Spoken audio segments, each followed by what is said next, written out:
নারায়ণগঞ্জ বন্দরে প্রতিবন্ধী মোহাম্মদ হান্নান মিয়ার জায়গা দখলের চেষ্টা চালানোর অভিযোগে ৩ সহোদরের বিরুদ্ধে বন্দর থানায় অভিযোগ দায়ের করা হয়েছে।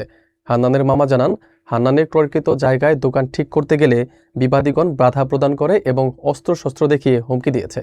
বন্দর থানার ওসি গোলাম মুক্তার আশরাফ উদ্দিন জানান, লিখিত অভিযোগ পাওয়া গেছে এবং তদন্ত সাপেক্ষে আইনানুগ ব্যবস্থা গ্রহণ করা হবে। বিস্তারিত থাকছে ডেস্ক রিপোর্টে। নারায়ণগঞ্জ বন্দরে প্রতিবন্ধী মোহাম্মদ হান্নান মিয়ার জায়গা জবরদখলের অভিযোগে তার মামা লিখিত অভিযোগ করেছেন। হান্নানের 19% 50 পয়েন্ট জমি ছিল, যার মধ্যে 7% জন্মসূত্রে তার। হান্নান কিছুদিন ধরে শারীরিক সমস্যার কারণে ঢাকা সাভার সিআরপি পঙ্গু হাসপাতালে চিকিৎসাধীন ছিলেন। তার সম্পত্তির দায়িত্ব পালনের জন্য দোকানটি ঠিক করতে গেলে 3 সহোদর আজিজুল্লাহ, মোহাম্মদ রহমতুল্লাহ ও করিমুল্লাহ হান্নানের মামাকে বাধা দেন। তিনি জানান, বিবাদীগণ অস্ত্রশস্ত্র দেখিয়ে তাকে মেরে ফেলার হুমকিও দিয়েছেন। স্থানীয় সংবাদ সূত্রে জানা যায়, অভিযোগের বিষয়ে বন্দর থানায় লিখিত আবেদন করা হয়েছে। থানার অফিসার ইনচার্জ ওসি গোলাম মুক্তার আশরাফ উদ্দিন জানিয়েছেন, অভিযোগ পেয়েছেন এবং তদন্তের পর আইনানুগ ব্যবস্থা গ্রহণ করা হবে। স্থানীয়দের মধ্যে এই ঘটনায় উদ্বেগ বিরাজ করছে, বিশেষ করে প্রতিবন্ধী ব্যক্তির সম্পত্তি রক্ষার নিরাপত্তা নিয়ে। এই ঘটনার ফলে ভূমি অধিকার ও আইন শৃঙ্খলার বিষয়টি গুরুত্বের সাথে বিবেচনার দাবি উঠেছে। এই কাজের সংক্রান্ত হলো 2018 সালে। হান্নান প্রতিবন্ধী আমার বাগিনা, আমার মা হইলো ইয়ামুন্নাসা। উনি 29% জায়গা 4টা দলিলে বিভক্ত করে দিছে। ওনার 2 ছেলেরে দিছে, হান্নানে দিছে ছাপকাওলা দলিলের বলে।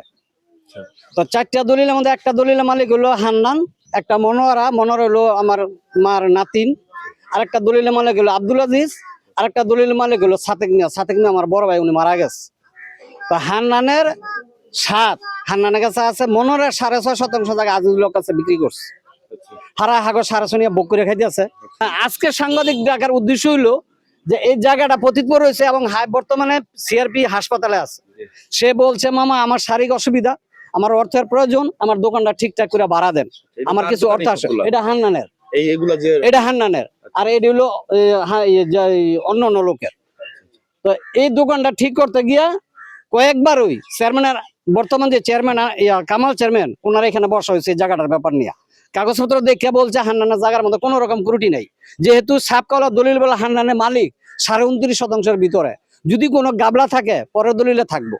হারা একটা রেকর্ড দেখাইছে, রেকর্ডে বলছে যে রেকর্ডে যদি কোনো সমস্যা থাকে লাস্টের দলিলে তো তোমাকে জায়গা নিতে হইব, কিন্তু হান্নানের না। হারা মানে না, হারা আমরা হেন যাবো কেমনে? চেয়ারম্যানকে তোমরা হেন কেমনে যাবে তা তো জানি না। মানে হাগো দিলে হাই প্রতিবন্ধী, হারেনো জোর করে হারা লই যাইব, মানে হাগমো গুলো যাইতো না, ওই যেন কয়ে দেখানো যাইতো না। তো ইদানিং আমি এটা 2 দিন ধরে পরিষ্কার করছি জায়গাটা। 3 দিনের মাথা দায় বাধা দিছে। হ্যাঁ, আমি পাওয়ার আছে, হ্যাঁ আমার পাওয়ার দিছে তার এটা দেখাশোনা করার জন্য, সমস্ত কিছু করার জন্য।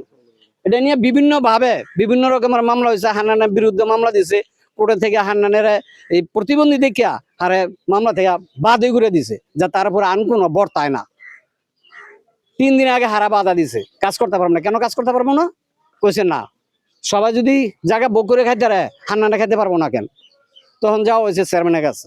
চেয়ারম্যানের কাছে যাওয়ার পরে উভয় পক্ষের কথাবার্তা শূন্য বলছে যে হান্নানের ঘর রিপেয়ার করতে, ঠিক করতে কোনো বাধা নাই এখানে।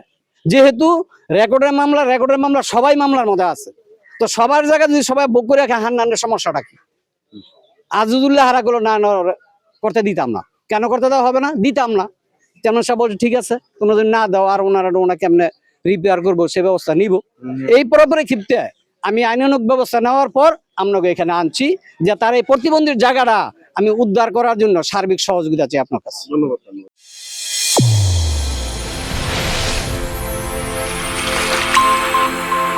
চ্যানেল A1 হৃদয়ের স্পন্দন।